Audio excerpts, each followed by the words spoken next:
International and local flights were grounded earlier on Monday, that's earlier today, as workers of the Nigerian Aviation Handling Company, NACO, embarked on a 2-day strike.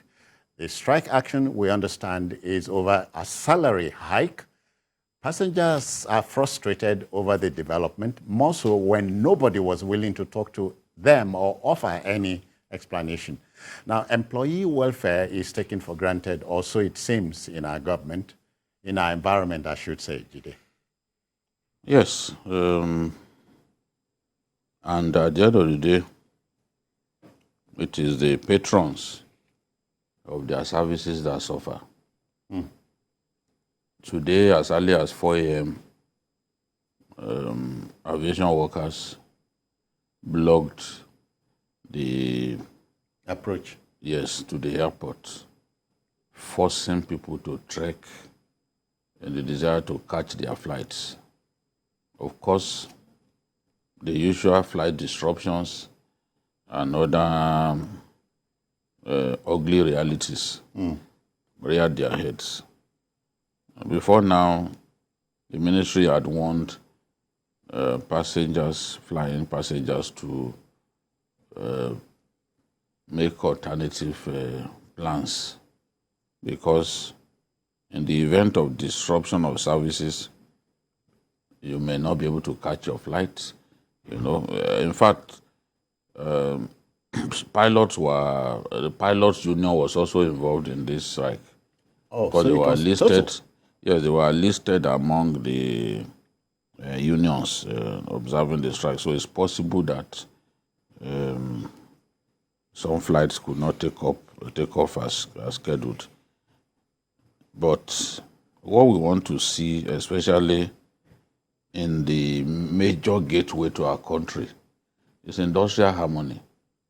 Because when you do not have industrial harmony in a critical sector such as the aviation sector, those disruptions are capable of embarrassing the country and making patrons, whether they are foreigners or Nigerians, to lose faith in our capacity to do things and do things right.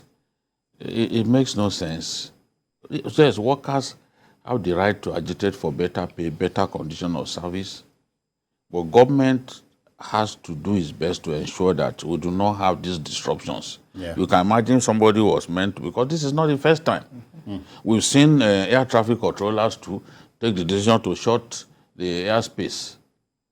And you know the implication of that. Those who have to fly out of the country, they won't be able to fly. Those who have engagements in Abuja or somewhere else, sometimes even life-changing engagements, they will miss the opportunity. So when government makes promises to workers, they must try their best to honor their obligation. Because we are hearing that that even pay raises and condition of service that were approved have not been implemented. So this sort of thing is just not right. It doesn't. It's no one benefits from this kind of situation.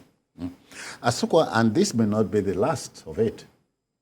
Maybe we have not heard the last. No, we've not, because some months back, a similar thing also happened where unions also, called for this same strike. I know a lot of people that miss important appointments, and this is the unions also. They even gave a long, at least 2 weeks, for the government to sit down with them, for them to be able to address these issues. And if you look at it, these issues are not something that is cast in stone that they can't even address. Because the people in the union are human beings. It's for you to sit down with them, talk to them. Negotiate. Just make sure you negotiate, and then let them get to a particular point whereby they will give you another opportunity for you to be able to, address their grievances. Because this morning, not everybody knew about the shutdown. Well, I heard it yesterday that there will be a 2-day shutdown. But not everybody. So that is why, and sometimes one thing about Lagosians and even Nigerians, and when you say there will be a shutdown, some people will just take it for granted. But so far, once it comes to the airport, these unions are always very serious. When they say they will shut down, they will do that. So it's left for the government to start calling and saying, please, please. But we shouldn't get to that point.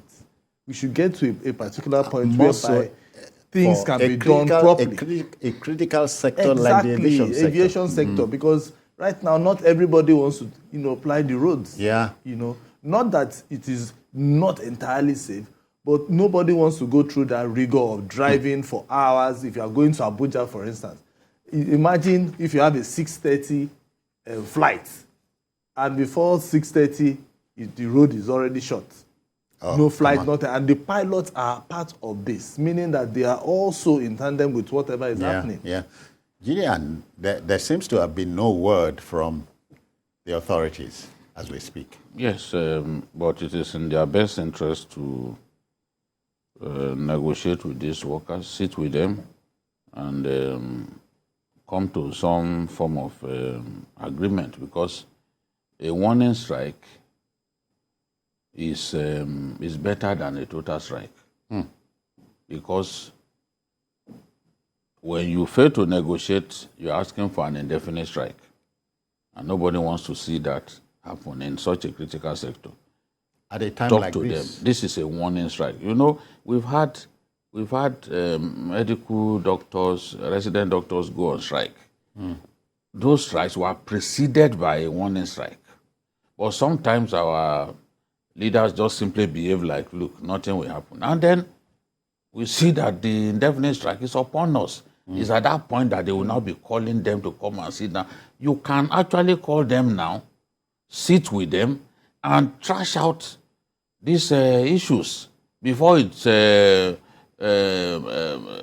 metamorphosis into something else. Some form of a problem that you can now deal with easily. So it's a warning strike, and I believe that they can even continues tomorrow. It may, if the government does the right thing, it may not even just give them those assurances. Yeah. The only problem is that we do not have, our leaders do not have a good record of honoring obligations. Yeah. And even negotiations. Even when they set up committees and the committee says, look, these are our findings. Look at ASU now. The late Neme Briggs, who died recently, he came up with a report that government refused to implement and allowed the strike to go on and on. Yeah. So that's talking about ASU. Allow the strike to go on and on.